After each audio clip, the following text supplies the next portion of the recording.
This episode's sponsored by Puffin Books UK.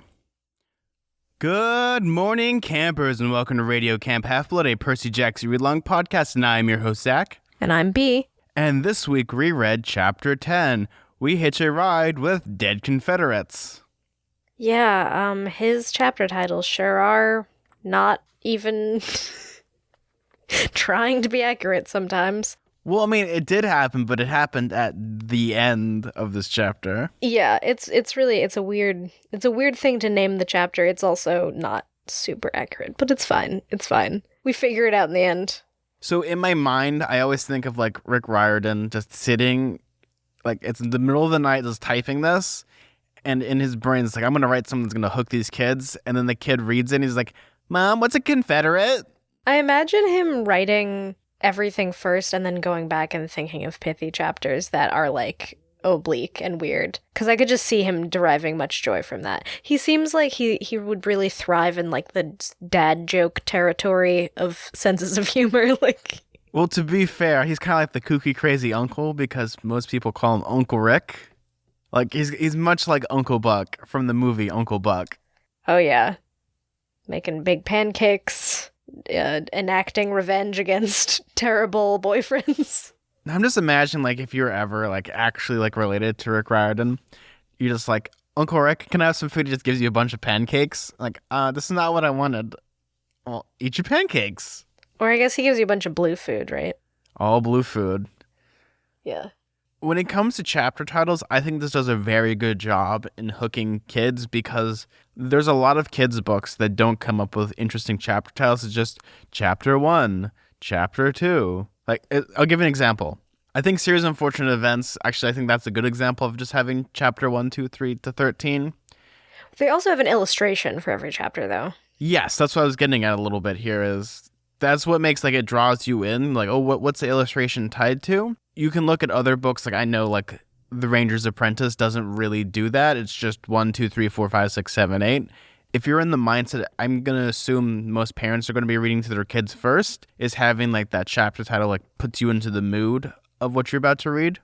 Yeah, I was really interested to see what would happen in this, because I'm trying to think, like, how would Confederates, like, mesh with, like, the weird universe that he's created that's everything's ancient Greece, but it's also Americana, so, like, is there some sort of, like, mythical thing going on with, like, actual zombies or something? I was thinking of all sorts of like logistical justifications for like how that would work out. There's many other things that this chapter could have been called. Like, this could have been like Tyson gets powdered donuts or something along those lines, of just having something that's creative. But also here, it's kind of like the hook is the ending of, is like, wait, where are the dead Confederates coming into play here? Especially, like, I would give like the gold standard of writing to this, but I'd also actually give it to Harry Potter, where it has the name of the chapter is very self-explanatory, but also has a drawing that accompanies it as well. So you kind of put your mind into the mood of what you're about to read. I thought it was a little funny that the title was also like based on, I mean, we talked about this, like literally the last few lines of this chapter, because they don't really hitch a ride with Dead Confederates. Like, they don't even hitch a ride in this chapter. It happens at like the very end, and then as soon as you find out who it is, the chapter ends. Yeah, no, I mean, when it comes to like hitching rides, especially, it's kind of like the idea of the cliffhanger. It's like, how are Percy and all the gang going to get out of this? And all of a sudden, literally, Deus Ex Machina happens when an ironclad civil warship destroys a Hydra. And like, oh, that's how they get out of this. I mean, the way that they get out of hurtling towards the water is the thermos, which, I mean, is quite literally God from the machine. Like, it's like a god gave them this thermos, and it's like a mechanical sort of, you open the thermos and the winds come out, and that's like what saves them from smashing all of their bones to bits. There's a lot of that happens in this chapter, which I think is actually really funny, because there's a lot of, some of my favorite jokes are like, go get this incredibly stupid thing like, hey, Tyson, go get some blinker fluid. And then he comes back with blinker fluid, and you're like, wait, that's supposed to be just a joke. Like, it doesn't exist. Like, oh, yeah, no, I got your blinker fluid for you.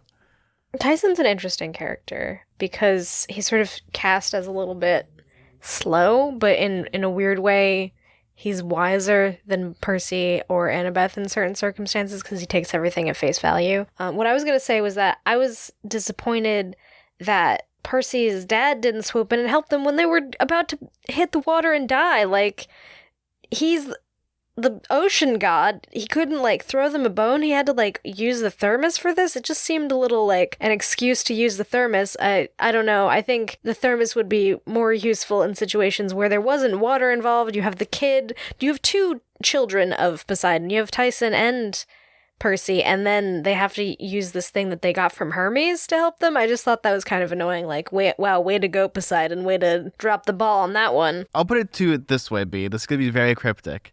The first time I read this book, I didn't understand it. After I left high school and went to college and then reread this book, I got the joke. So do you think it's supposed to be, like, ironic that Poseidon doesn't help them? No, you'll see as the story unfolds what the joke is. Okay. No, now you're being incredibly cryptic. I have no idea what this could mean. So your goal is for the next thing of this book is to figure out what this is. Okay, figure out why Hermes helped them and not Poseidon. Okay, I have no idea. Because I'm very quick to criticize Poseidon for being kind of not the best dad. I feel like if you ever met Poseidon, what you would do is the first thing you would do is like come up to him and just start poking him and being like, listen here, you little weirdo. Or like hit him on the nose with a newspaper or something. Be like, what's wrong with you? Be a better dad. Like very like bony finger-esque, like you're giving this person a stern talking to. And I'm just like, B, do you know who that is? That's Poseidon. I don't care if he's god of the ocean or the swimming pool. Yeah, that would be me. I'd give him a talking to. I'd probably regret that, but it's fine. Kind of like retracting a little bit from what you were talking about with like Tyson taking things at face value. I mean, when it comes to Tyson, I kind of like the idea of him taking things at face value. It reminds me a lot of like Drax from Guardians of the Galaxy and how he's kind of like, you know, like a symbol for autism and having, you know, he takes things at face value as well as he doesn't understand metaphors. Tyson takes things at face value and no one makes fun of him for that, I think is a really great writing. Yeah, I like that. I like that it's an endearing character trait that he has. He does have a bit of a Amelia Bedelia kind of situation where he doesn't understand like turns of phrase or like that someone's messing with him, and he just takes things incredibly literally. But it's funny when it works out, like the fact that Percy goes and is like, all right, well, we found this like little enclave in the middle of the woods, go and find some donuts, and then somehow he finds donuts. Which is my favorite joke of all time, but you know what my favorite thing is when you said Amelia Bedelia is there's this really great comic where it's Amelia Bedelia and the guy's like, okay, I need you to like do all this stuff for me, like I need a brainstorm. Oh, the really like violent Amelia Bedelia ones. Yeah, very violent things. Like my favorite part about it is like Amelia Bedelia is like, fetch me my armchair, and Amelia Bedelia gets him a chair made out of arms. Like, where did you get these arms, Amelia? Where'd you get these arms, Amelia Bedelia? And then my favorite part is, okay, Amelia Bedelia, I need to brainstorm this, and the guy's like, I shouldn't have said that. I pleaded with Amelia Bedelia, but it was too late. I looked out my window and there's literally brains like falling from the sky. There is no God. There only is Amelia Bedelia. Yeah, exactly. That's Tyson. I feel like they should be very careful with the things they ask him to do because they might think that it's impossible, but he just always seems to find a way to do things. Like, what would be like the most horrific out of them? I feel like give me a hand, and all of a sudden, like Tyson like rips one of the Confederate hands off the skeletons. Here you go. I could easily see them like, especially maybe Annabeth being frustrated with him and being like, oh, you should take a long walk off a short bridge or something, and then he like does go jump off a bridge, and Tyson does it. And he comes back, all just drenched in water. Yeah, exactly. Or like, yeah, long walk off a short dock. Is that what it is? I don't know. There's like phrases like that that are like, go jump in the lake, something like that. And he would just be like, okay. Annabeth was like, oh, God, Tyson, just go jump off a cliff. And Tyson does it. And the joke is because he's a son of Poseidon, he lands in the water and like walks back out. Okay, Annabeth, what next? And Annabeth's like, wait, what? That would be the good. See, those are like great payoff jokes, especially like, I think the most important thing when it comes to like writing characters that have is sort of like a disability or like, yeah, let's just say like a disability of any kind. It could be mental, it could be physical. If you have jokes that aren't at their expense, but the joke is that, you know, they're just along with the ride and that's just who they are as a person and it's not, you know, against them, I think that's very effective comedy. Yeah, I like that. I like that his quirks are seen as like sweet, I guess. And like even like Percy's kind of annoyed trying to get him out of his hair, but then when he comes back with the donuts, he's like, "Oh, well, I guess you got the donuts." Of course, then Annabeth is freaked out because she's like, "Oh wait, where did you get these donuts?" And then we realize, like I said before, that's like one of my favorite jokes is when you get something that's so impossibly stupid, such as I think my favorite version of that actually is in SpongeBob with the bomb pie factory episode, which has Squidward accidentally feeds SpongeBob a pie that actually is a bomb. Like it's pie. I'm sure like everyone knows what I'm talking about. I love the idea that someone could swallow an entire lit bomb that's shaped like one of those bowling ball bombs like you see in cartoons. You just swallow that whole. But my favorite aspect about that is that SpongeBob eats this pie and he only has to have so long before it like goes into his lower intestines and will cause him to explode. So Squidward spends the whole day with him. And the payoff joke about this is that SpongeBob did not eat the pie. He was actually saving it for Squidward. And he drops it on Squidward and he blows up. Great comedy. It's really very good. There's a lot that goes into this chapter. I feel like we could be talking about like the minutia of it, but there's like very subtle things that Rick Riordan did in this chapter that I think sometimes like this is the only time where I didn't feel annoyed with the reveal of it's like I'm gonna explain what happened with the Cyclopses. Like I felt like that was actually a good setup and payoff. Like we're gonna get that answer next chapter, hopefully next episode too. Annabeth had like a specific aversion to Cyclopses, and there's like this whole build up to it, and we knew that there had to be a reason. It wasn't just like a specific distaste for like monsters in general, but like Cyclopses she doesn't trust. And then of course she's like, oh well, the reason that Talia died was because of a Cyclops. And I kind of guessed that. I think I did maybe in the last episode or the episode before that. And you kind of see it coming, but like it still makes sense, I guess, that he like explicates it and he explains like, oh yeah, that's why Annabeth has this weird prejudice against Tyson. Anyway, they're hurtling towards the water. As I mentioned, it's not Poseidon who saves them. It's Hermes inadvertent. I mean, like not directly. He gives Percy the thermos a while ago, and then now he uses the thermos with all of the winds. So yeah, then they start to speed along the ocean as if they were a speedboat, but it's just like a crappy little raft and a thermos full of wind. It's like really funny to me because they're going at like 1,000 knots an hour, and there's a high-speed police boat chase with them, and it's so funny.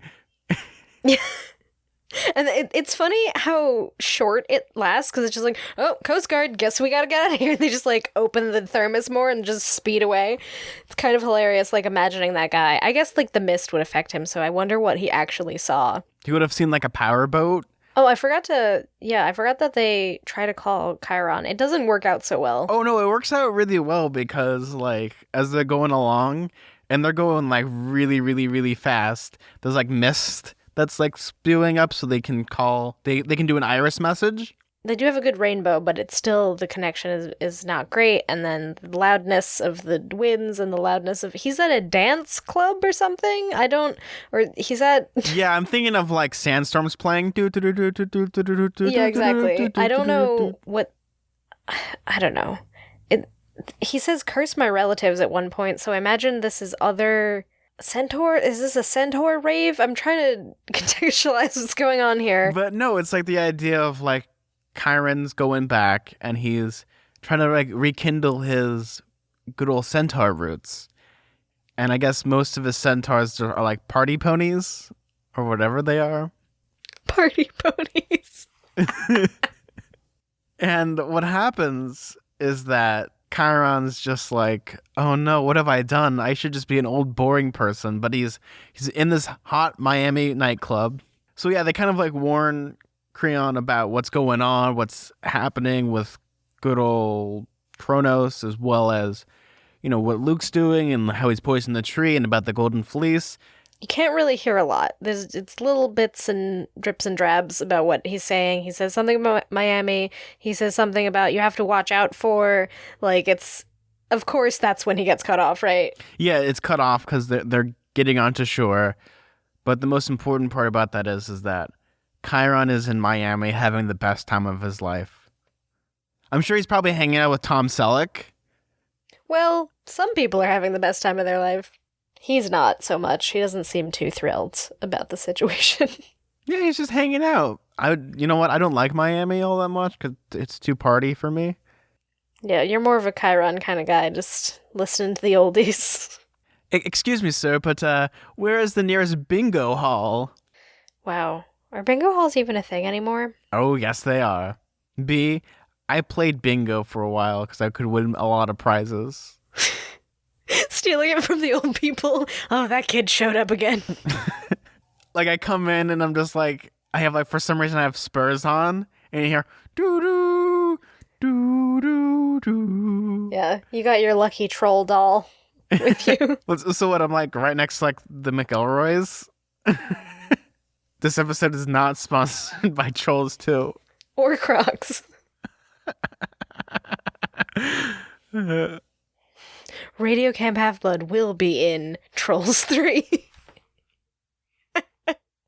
Yes, let's make that podcast right now. Let's just put that out into the universe. That way our podcast can have a Mabim Bam crossover. Let's do it. Exactly. The Troll family of products. Or we can all be in Paul Blart Mall Cop 3. God, if they make that movie, I'll lose all faith in humanity that I have left. And there's not a lot. There isn't a lot left, but... Until death do us Blart. So they kit land, and they find a good old safe house that Magnus Chase decided to make back in the old days. And it's almost like the way they describe it as like a little hut. It's very much like it reminds me of Lord of the Flies, like kind of like just like a really awful hut, as well as I always thought like kids in movies when they had their secret, I'm doing quotation marks, hideouts of like, you remember in Snow Day? B, did you ever watch that movie as a Oh my kid? God, yes. I always wanted to have like that little snow den they have where they slide Yes! under and it's a little dome, and they built that very quickly because the whole point was that it didn't snow there. And then it snowed because the kid breaks the snow globe and it causes a snow day. Yeah, some sort of magic snow globe situation. Now we can have a little tangent. This is a prime time to talk about kids and forts, because in most kids movies, forts are really cool. Like, you know what, the one that I actually like the most is actually the fort they have for Out of the Box. Well, because that's like a TARDIS, because you go on the inside and it's like a studio. But yeah, so for people that are like under the age of like 1,000, they probably never watched Out of the Box, where it's just like these kids go into like a very like little cardboard box and they come into a gigantic like box fort. That was so cool. Yeah, like, what's his name in Stranger Things? Will? Oh yeah, Will's Fort, Castle Byers. Also, Anne of Green Gables and Anne with an A on Netflix also has a fort. 2 Netflix shows, both whimsical kids who have forts in the middle of the woods. Tree forts, very popular. It's a common thing. Kids like to build forts. Did you ever try to build a fort when you were a kid? I had one. My dad built me one in a tree, and I never went into it like the Page Master. I was Macaulay Culkin. You were Macaulay Culkin. The most classic fort everyone mostly made as a kid was probably a pillow fort. And then they either had like either a younger sister or an older sister jump onto it with you inside of it. Yeah. See, I lucked out in having a twin because we were like in it together as far as like what games we wanted to play. We were always on the same page. So sometimes we would build a blanket fort and we would put all of our like favorite teddy bears and stuff inside. And then the next day we would like make a really nice breakfast, like an omelet or some eggs or something and like some orange juice, and we'd have all of our teddy bears sitting around the table with us, and it would be our teddy bear breakfast. That's so wholesome. You know what I did with my pillow fort? And this is going to be something that's really adorable or really weird. By that, I mean I used to watch Jurassic Park a lot. Like, a lot. I think that's every kid born around the time you were born.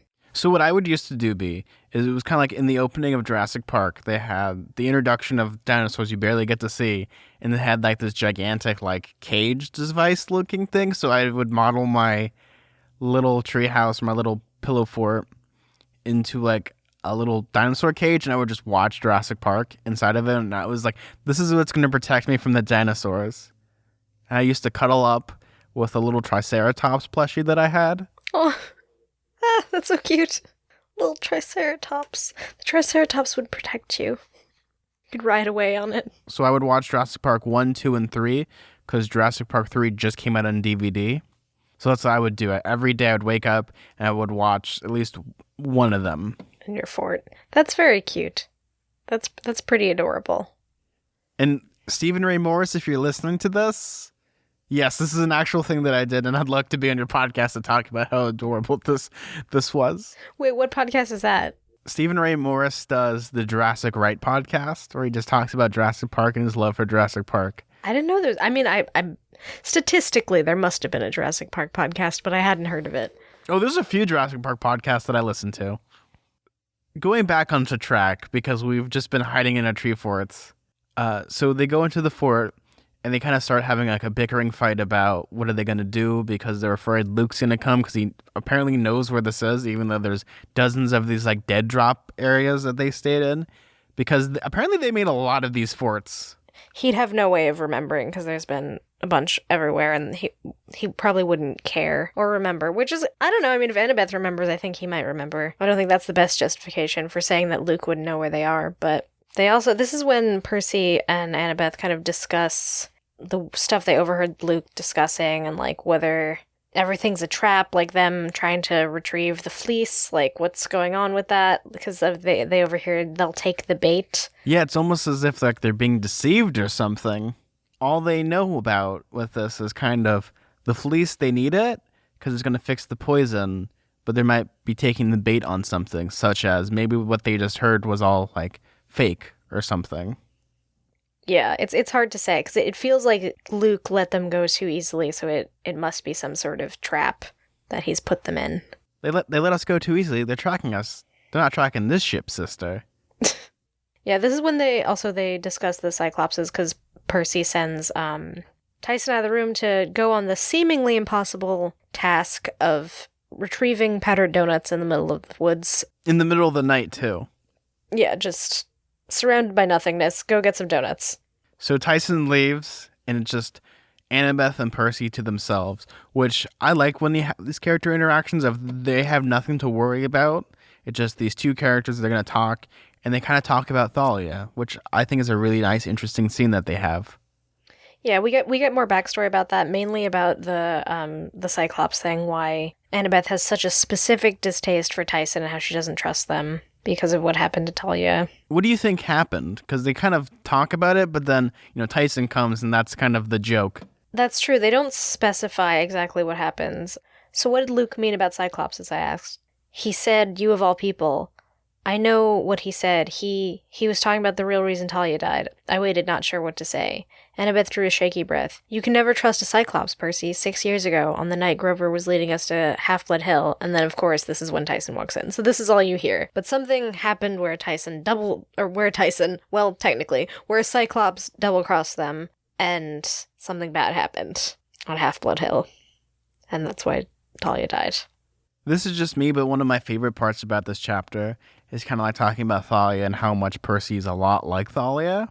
And it's like you either would have loved her or you guys would have been at each other's throats the entire time. I like that this is Annabeth's justification for saying that Thalia wouldn't be on the side of Luke because she's like, oh, well, you're so much like Thalia and you would never, side with Luke, and you get angry at your dad sometimes and you understand that it's like a complicated, difficult thing to be a half-blood, but you still wouldn't side with him. And then, of course, Percy agrees and is like, oh, I guess if Thalia was like me, then, she wouldn't be on his side. Which is kind of what we were talking about last episode. I always found this interaction to be really interesting just because it's always the idea of, again, ideology. Like, I like that a lot in characters or like even in dialogue when you talk about someone's like, why do they think this way specifically?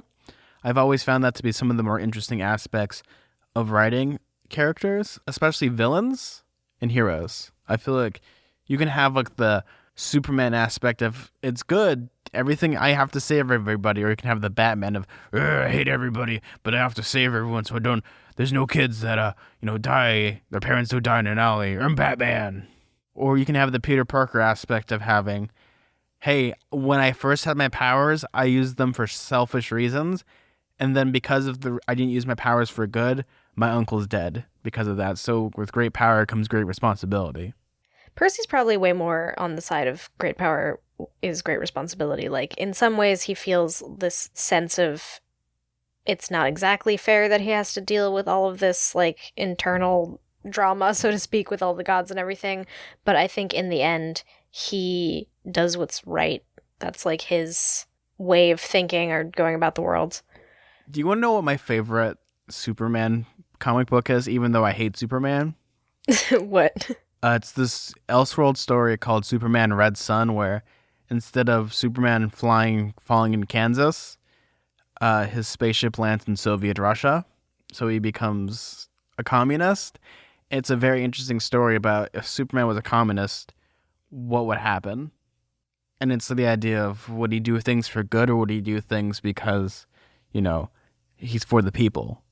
It's a very interesting, great story that looks at ideology. And I recommend it, even though I don't like Superman stories. So it's sort of like you think that Percy's like one of those people where it's like, no matter the circumstances surrounding him, he could be like Luke and be like, oh, well, I don't like the way the gods are mistreating me and I could use my powers against them and all this stuff. But just there's something innately about him that he wouldn't ever do that. No, because when it comes to, it's the idea of like nature versus nurture, almost of Percy has firsthand experienced the cruelty of mortals as well as the cruelty of demigods. Mm-hmm. He's able to pick a side that's convenient to like him as a person rather than, I hate my parents, so I'm going to automatically go to the side where we're for mortals and we're for toppling down governments and societies and ancient laws. Because he looks at the kindness of both. His mom is considered like a really nice mortal, and Annabeth and all the other people in Camp Half-Blood are really good demigods. So you get these two flips of the coin. You're saying that because Luke is so entrenched in like the world of gods and demigods and everything, that he doesn't have the same perspective that Percy does? The way I'm looking at this is Percy's lived on both sides of the coin. Luke has only been on one side of the coin his entire life. He's been on the run. He's been fighting monsters. He's only life he's ever known has been being a demigod. And he's seeing like almost like the horrors of war, and he's just like, I've had enough of this. I'm going to tear it all down and make my new thing. Percy, his entire life up until a year ago was he's immortal. He doesn't know who his dad is, and that his dad is a super powerful being. So he lives in both sides of the world of being immortal and being a demigod. So he has this idea of like, well, I know what's good for both of us rather than one side. Like it's like someone that's well-rounded in an argument versus someone that is well-rounded in one specific area of the argument. I also think he doesn't take his like powers for granted, and in the most literal sense, he doesn't. It's like what you said, the great power, great responsibility thing. Like, because he wasn't told from the get-go that he was a demigod. He was, living as a mortal and, in some ways felt like so abandoned by his dad because he didn't even know that his dad was beside, like he didn't even know that his dad was still alive. And then he gets this amazing opportunity to come to Camp Half-Blood and he finds like his people, so to speak. He feels, we've compared this to like when finally Harry Potter goes to Hogwarts. And he's like, oh, of course, this is why I've been so alienated and treated so terribly, is because I wasn't supposed to be living the life I was living. And I think Luke is like so jaded with being a half-blood. Well, to Percy, it's still like sort of this novel thing to him, this like way to escape the way that he gets treated when he's immortal, which is not great, Yeah, it's very much again like the hero's journey and having let's leave a character that everyone knows, Luke Skywalker. In Star Wars, he is this farmer boy who just wants to go to the academy and learn how to fly and be a somebody. That's the whole thing with him looking at the two suns and being like, I really want to be out there and fight the good fight, maybe even take on the Empire. And throughout the course of the journey, he sees, oh yeah, all my friends are dying. Oh yeah, my master's dying. Oh yeah, I gotta go kill my father. It's the same as with like having like a starry-eyed character. He kind of like walks in both sides. He was a normal everyday farmer who's thrusted in, oh yeah, by the way, Luke, you are like the chosen one and you have all these mystical powers from the Jedi.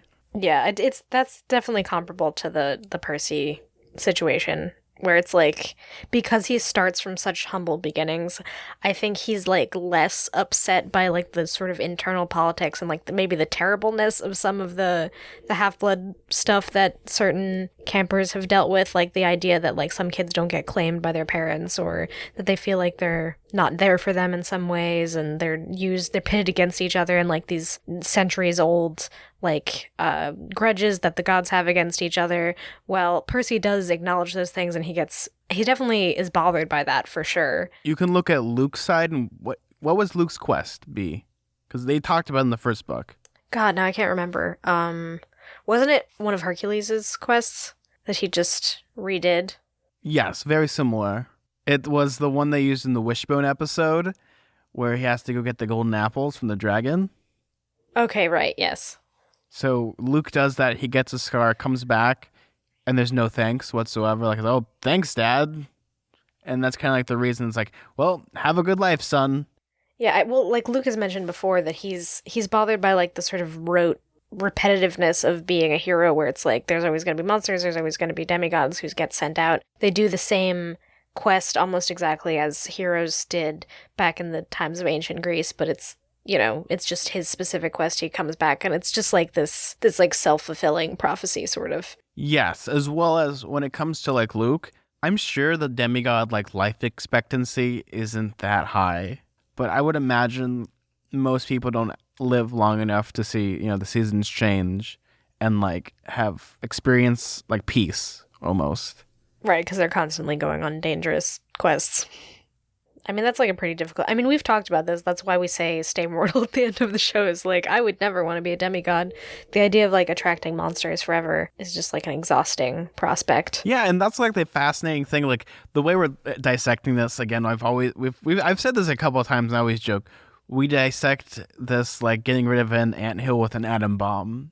But I think that's kind of like the best way to put this, because maybe Rick didn't intend it this way, but it's a very interesting conversation to have with even just like a morality tale of just having two people, like they've both been mistreated in different ways, and how one wants to basically kill their parents, the other one wants to preserve this, I'm going to use quotation marks, sense of peace. You're going to have gods basically not doing anything, and their kids they literally see their kids dying fighting monsters, trying to make them proud. Like, Papa, are you proud of me?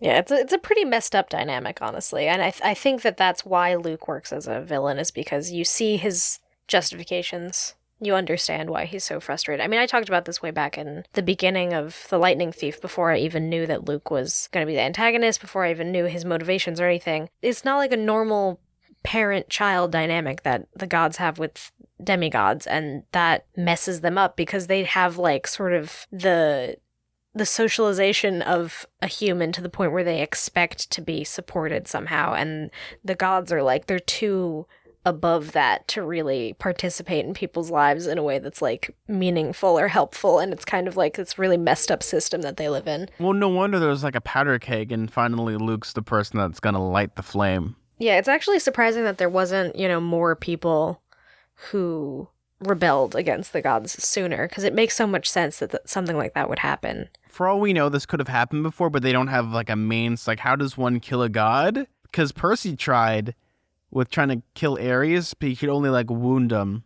Like, he made him bleed. That's the most extent you can do. Right. So I guess the Kronos things, you need the creator of the gods to kill the gods. So finally, it's like the perfect storm of someone like Luke, who has this like origin story of the reason why he has such hatred about the gods and everything, and Kronos, who has his own motivations, and also he has like the power to do something about it. Yeah, because it's like the idea of, how do you kill an immortal being that in a sense is alive because everyone remembers him? You have to like kill it at the source. And Luke, I don't consider Luke to be a dumb villain. Like, he's a very smart, competent person. Like, even though he does the tropey things of what most villains do, like, I'm not going to do the dirty work. I'm going to get people to do this. Like, he could easily have chopped off Percy's head and been done with it. You know, maybe this was all a ruse, or maybe this was something that's just, you know, villain trope, because, you know, you always have to have like this kids authors. How is the character going to get out of this one? And it's very fascinating when it comes to talking about kids' villains, because I find them to be much more elaborate than when you read adult fiction with villains, because usually there's always like 3 tropes. I'm crazy, and it's not good, or 2, it's revenge, or 3, almost like revenge, it's personal. Yeah, personal's more vague than... It's kind of its revenge for Luke, though, right? To some extent. Oh, this is revenge best served cold. I keep thinking, I mean, if he's a demigod, that means he has another parent who's a human. So I wonder his mom is like what her personality is, like what his, you know. I'll put it to you this way, B. Luke was on the run. That means he doesn't love his mom. Plus, it's like it takes a certain type of person to fall in love with a god. Right. That's all I'm going to say. And I'm not going to tell you if that comes up or comes out in any situation whatsoever, but... I hope we learn more about that stuff, because that'd be interesting to see what his, like, childhood was like or something. But I guess, like, moving on, because we've kind of talked about this in a very fun way, is that Tyson comes back, and guess what, B? He's got them powdered donuts. He found them somehow, and then this is like... It's so funny because Percy's just kind of, like, impressed, but then Annabeth gets really freaked out because she's like, oh, it's a chain, it's a donut chain in the middle of the woods, it must mean monsters, which is, like, a weird... I don't know, there's some sort of justification about how, like, chain restaurants are actually hidden monster nests or something. I kind of don't totally get how this works, but franchises that just pop up out of nowhere, they're actually where monsters come from or hide out. It's kind of weird. I think that's actually kind of funny, because you think about it, like, you'll see, like, a Starbucks just pop up overnight, and like, how'd that get there? I like how Percy was like, oh, it's Monster Donuts, like, that's a franchise that is in New York, like, I know that one, but then she's like, oh, but it's literally Monster Donuts. That's how Tyson was able to walk in with no problem. It's definitely very cinematic, the way that she's like, shh, wait, don't make any sudden movements, and then you realize that, like, literally they've realized too late that there must be monsters, and she's just like, no sudden moves, very slowly turn around, and then they realize that there's a Hydra there. But yeah, so they're backed up against the wall, this Hydra is, like, attacking them, and all of a sudden they hear chugga chugga chugga chugga chugga chugga, and they're like, what's going on? And good old Tyson's like, oh, that's a steam engine. I like how he just knows. Well, I guess because he's been tinkering with stuff, right? That's like the whole thing about him. And Cyclopses are really good because they work the forges, so they know what a steam-powered engine would be like. And then all of a sudden, like, a cannonball flies out and it hits one of the Hydras in the face. And it explodes. I love how they go through this whole fight with the Hydra, and then, like, it's like, oh, Percy messed up, he cut the head off, and then, like, another Deus Ex Machina situation where just, like, swoops in, explodes. Who is it?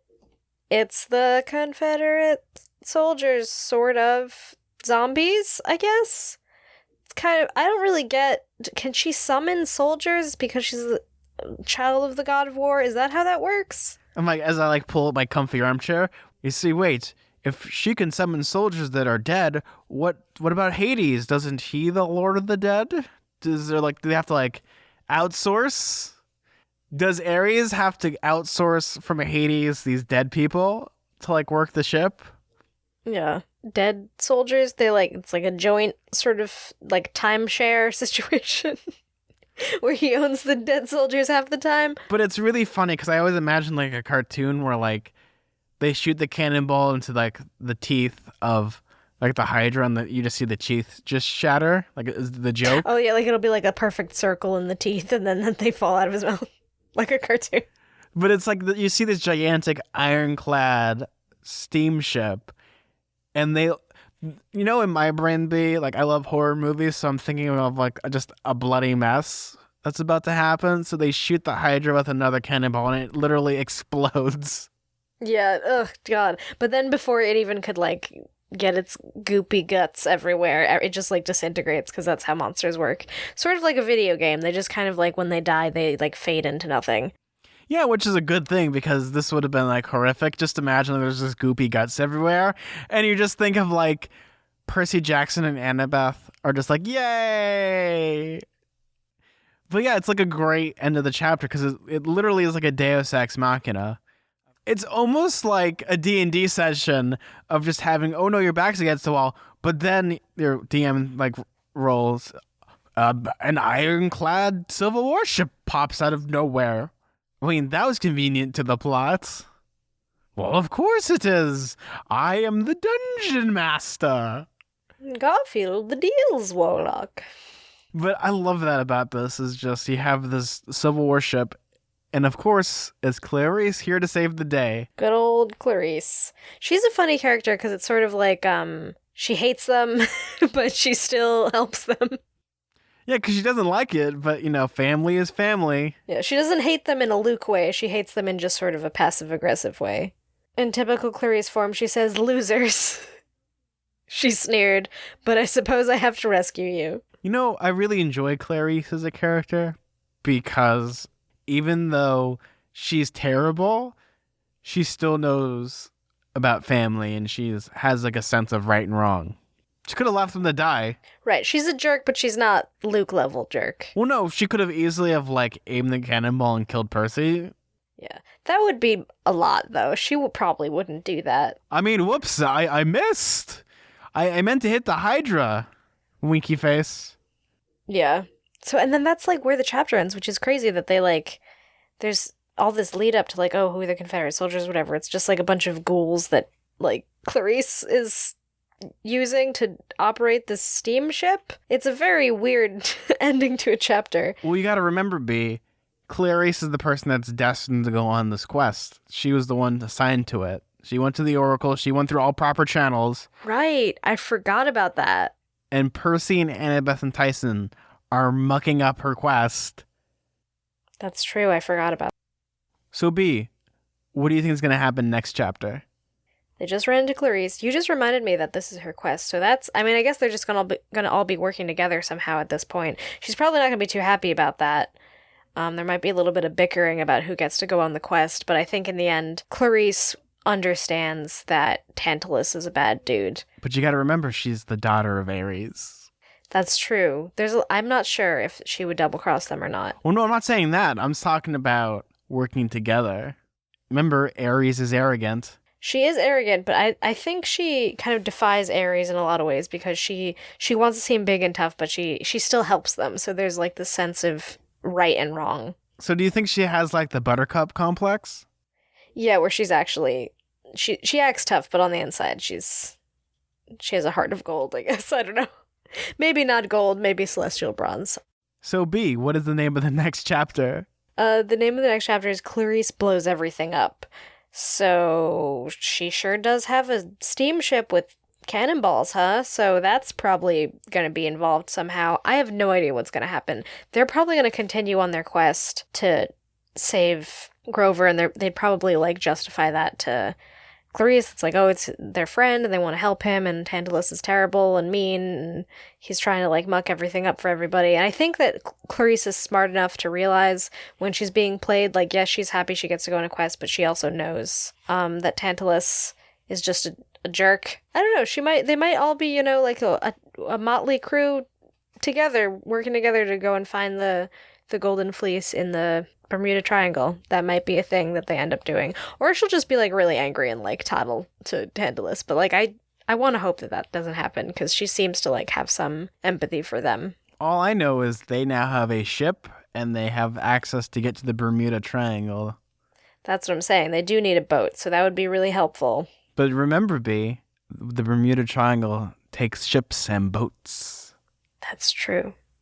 Well, we got Percy on our side, though.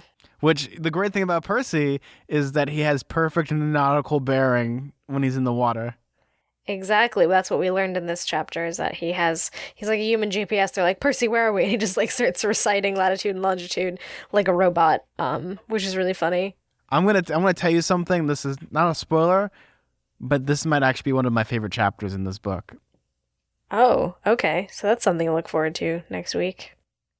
That's something we're going to look forward to next week. And if anyone can figure out the main reason why it's my favorite chapter, I will give you guys the biggest shout out. And maybe a high five. I will mail you a high five. And time for listener correspondence. We got a really nice email this week from Caden, who says, "Hello, fellow humans. I'm Caden. My pronouns are they, them, and I'm certainly a fellow human and not a shapeshifter. However, if I were a shapeshifter, I would be a very nice shapeshifter. Nothing to fear. Your podcast has helped me through some really not great things, and I really appreciate you fellow humans. My favorite fellow human, other than my boyfriend and Kirishima from MHA. Is that My Hero Academia or whatever? I'm gonna assume yes. I do very little research. I want to assume yes. I have no idea. That's my guess. Is B. Wow, I'm your favorite human. That's awesome. Thank you, B. I will be sending fan art for Horsing Around, aka Dio from JoJo's Bizarre Adventure photoshopped onto a horse's body, shortly. I'm sorry this is from my school account, but my parents didn't want me to use my personal email. Cheers, fellow humans." Wow, that's so touching that I'm one of your favorite humans, huh? I try to be a good human. So we got an email from Haley. "Hey, Zach and B. That was a weird way to start. Anyway, I am Haley, and I'm obsessed with Percy Jackson. I've converted 3 of my friends into giant PJO nerds in the last year. It's my proudest achievement. I love to listen to you guys while playing Tetris. It's not weird, I swear. You guys are amazing, and I hope you never quit doing what you're doing. I can't wait until you read the end of Blood of Olympus, but I won't spoil it, but I really think you'll like it. My friends all have nicknames for the gods, like Hades is Panic at the Everywhere, and Hecate, Goddess of Magic, is Hermione Granger. It's fun. For Athena, we did Moth Air Conditioning or Mother of the Holy Magnus Chase. Oh, she also sent us a little bingo board, which is adorable. Anyway, you guys are great. My friends always ask me questions about Greek mythology, and so finally one day, I took his phone, opened up podcasts, got to your show, shoved the phone into his hands, then walked away. Sincerely, Haley." Wow, that's some viral marketing right there. It's like, you have to listen. I will make you. Haley, what I'm imagining right now is you open it up, you just start downloading all the episodes, and then you put it into his hand and curl the phone up, and you're like, keep it safe. Keep it public. Yeah, just delete all their apps so there's space for all of our episodes. Yeah. Oh no, the whole phone, they open up their phone the next day and it just automatically starts playing our show. There's no phone, there's no text message app. It's just our show. Yep, phones are made specifically to listen to Radio Camp Half-Blood and also Unfortunate Associates. So we did get one more email, and it was a bit of fan mail from our pal Artemis. I'm really behind in episodes, and they sent us the most adorable little fan mail of Horsing Around, the most majestic poster I think we've gotten so far. Every time we see a new Horsing Around poster, they keep getting better. Not to say that none of them are bad. They just it's like a fine wine. They just keep aging better the more you see it. Yeah, it's really very good. The Photoshop skills are unparalleled, really. B, do you want to describe this fan mail? Because it's very you-centric. I'm there. Well, am I? I'm in the poster in the sense that my face is, but it's not really my face, it's my cartoon face from our cover art, which has then been pasted upon a child who is riding a pony, but it's not a pony. It is Chiron, as Chiron, and B as generic Disney movie heroine. There's a very sad crying man in the corner. This summer, Horsing Around. The font is really perfect because that's the exact font of a Disney Channel original movie. This is just... Yeah, it's that 90s neon aesthetic, which is perfect. Yeah, I could really picture the commercial for this on Disney Channel back in 2008. She's a girl who's angsty, and there's Creon, a gay mythical horse creature. Who just wants love. She wants a pony. He wants a husband. This summer, both of their dreams will come true.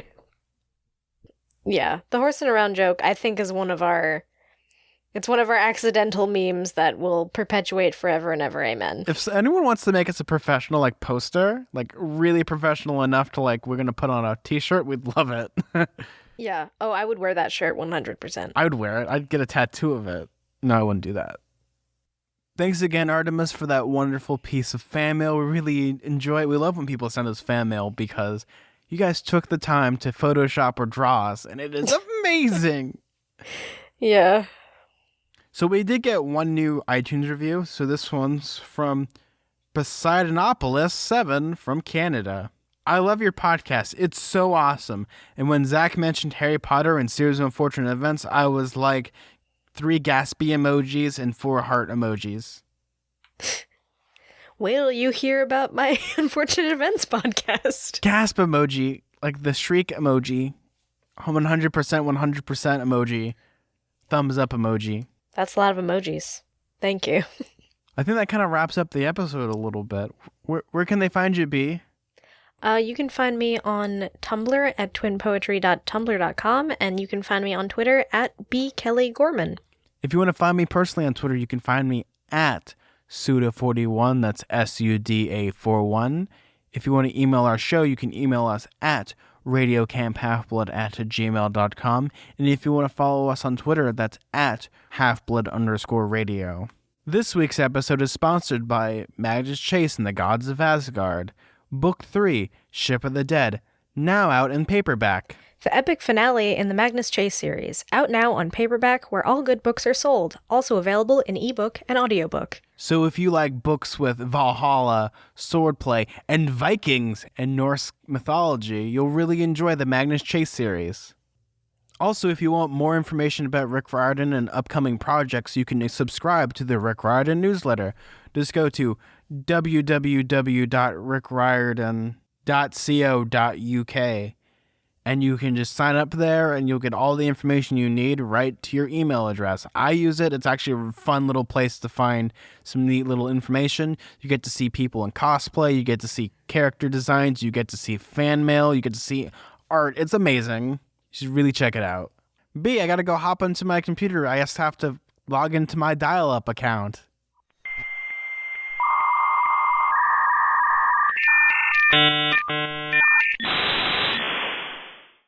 Wow, I'm surfing the web. Radical. Wow, I'm getting all this information. Thanks, Rick Riordan. Well, B, I'm Zach. I'm B. And keep staying mortal. Bye. Bye, guys.